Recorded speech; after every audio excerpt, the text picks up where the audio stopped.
In accounting standard AS41 यामध्ये आपण biological assets, ज्यामध्ये लिव्हिंग थिंग्स, प्लांट्स अशा प्रकारच्या ॲसेट कव्हर होत असतात आणि ॲग्रिकल्चरल प्रोड्यूस, ज्यामध्ये फार्मिंग अशा प्रकारचे इन्कम्स प्रोड्यूस होत असतं, हे मागच्या लेक्चरला आपण बघितलेलं आहे.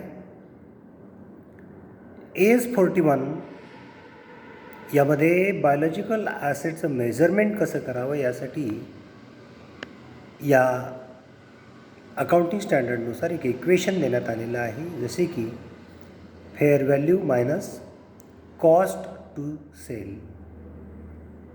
या कॉस्ट टू सेलमध्ये महत्त्वाचे जे आयटम्स आपल्याला इन्क्लूड करावे लागत असतात ते म्हणजे ट्रान्सपोर्ट कॉस्ट, कमिशन आणि मार्केट फीस या बाबींचा विचार करून आपणास बायोलॉजिकल ॲसेटचं व्हॅल्युएशन केलं जात असतं.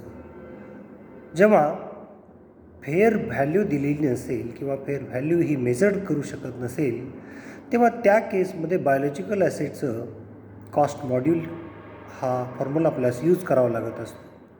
म्हणजेच cost minus depreciation minus इम्पेअरमेंट cost of that biological assets.